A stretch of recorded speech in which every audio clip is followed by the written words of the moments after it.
Kate Middleton. Voilà, absolument. Closer a été condamné à 100 000 € de dommages et intérêts envers le prince William et la duchesse de Cambridge parce qu'ils les ont chopés à l'époque dans une maison privée, un hôtel privé dans le Luberon, c'était en 2012, oui. Où elle était seins nus. Alors c'est vrai que les Anglais, évidemment, étaient extrêmement choqués. Évidemment, c'était un scoop mondial. Évidemment, c'est Closer qui l'a sorti en premier, comme souvent. Hein, c'est eux, le coup du scooter du président Hollande, ouais. Etc. Enfin, ils ont vraiment de très bons scoops. Et là, 100 000 €, c'est la plus grosse condamnation. Alors, il faut savoir que chez nous, en France, on est beaucoup moins condamnés quand on monte au Sémiches. Cet été, comme vous dites souvent, surtout vous. Sémiches, je sais pas. D'accord, oui. Toi, t'en as pas. Plus élégant.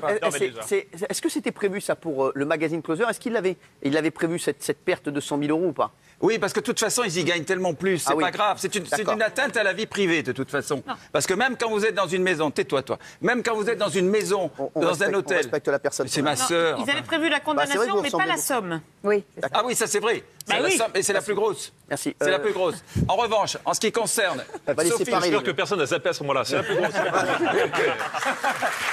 En ce qui concerne, j'ai pas terminé. En ce qui concerne, il y avait Sophie Marceau. Sophie Marceau et Sophie Davant. Oui. Et il y a aussi Sophie la girafe. Alors, les seins, les fameux seins de Sophie Marceau, elle a réussi à condamner Closer à 8 000 € et Sophie Davant 6 000 €. Vous voyez, ça descend. Ah oui. Et voilà, et ça n'a rien à voir. Ça descend, la somme. Il y a quand même la productrice de l'émission, Agatha Rouland, qui me dit Sophie la girafe, c'est une sacrée casse. Ah oui, c'est bien. Et pour terminer, Claire Chazal, vous rappelez, sur la plage en Corse, a réussi à condamner le magazine 5 000 et 8 000 €. Ah oui, donc c'est beaucoup moins pour les Français. C'est beaucoup moins pour les Français, parce que peut-être que les avocats anglais sont meilleurs que les Français. Sont plus je veux dire, moi je sais qu'Isabelle Morini-Bosque s'est fait choper au Cap d'Agde, complètement nue, et ben elle leur a donné de l'oseille. Merci. Alors, je vais vous dire pourquoi je suis de bonne humeur. Alors, hier, 17h, je suis dans ma voiture, je suis l'infomédia. Je suis tranquillement dans ma voiture, et là, je commence à recevoir un texto.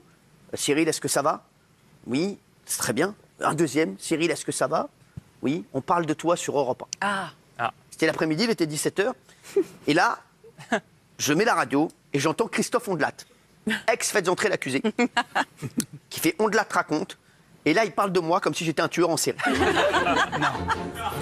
Écoutez l'extrait, sans déconner, j'en ai eu les larmes aux yeux tellement que je pleurais de rire.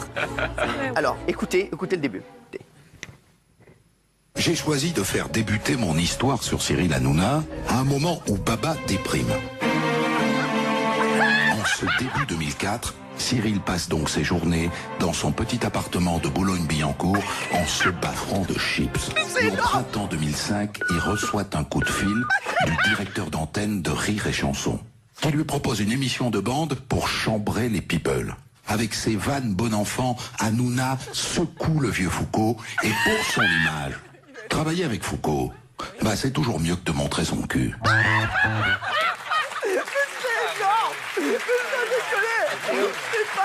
C'est génial.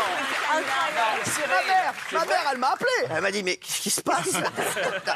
T'as tué un ours, voilà, qu'est-ce qui se passe, quoi? C'est réel, c'est vrai. Oui, Mais c'est vrai, c'est pas une vanne du tout. C'était hier après-midi sur Europe 1. Christophe Ondelat, d'ailleurs, vraiment, je le remercie. Je suis assez fan de lui. Je vous le dis, il le sait. Je trouve que c'est le meilleur, vraiment, pour raconter les histoires. Et il a une voix, on est hypnotisé, on écoute avec sa voix. Il est formidable. Et franchement, je voudrais le remercier. C'est dommage, ça m'a fait rire. Et même Amir était mort. Amir, c'est énorme, franchement. Parce que d'habitude, Christophe Ondelat, il démarre par Nous sommes le 12 juillet 1992. Il était au volant de sa R16 quand Christophe Boujard. Et là, j'entends. On a d'autres extraits ou c'est bon?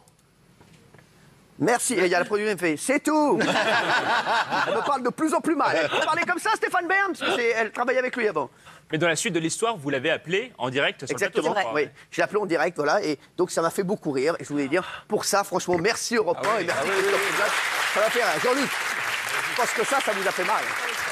Non mais c'est magique parce que c'est vrai qu'on la raconte, c'est vachement bien. C'est magnifique. Mais quand on écoute ça, on se dit, on aimerait bien l'entendre faire Boucle d'or et les trois ours, quelque chose comme ça. Non, mais c'est ça, truc pour un conte, enfants. ouais. Je pense qu'il peut mettre une grosse angoisse sur n'importe quoi. À un moment, je vous jure, il démarre, il dit, je vais vous raconter l'histoire de Baba.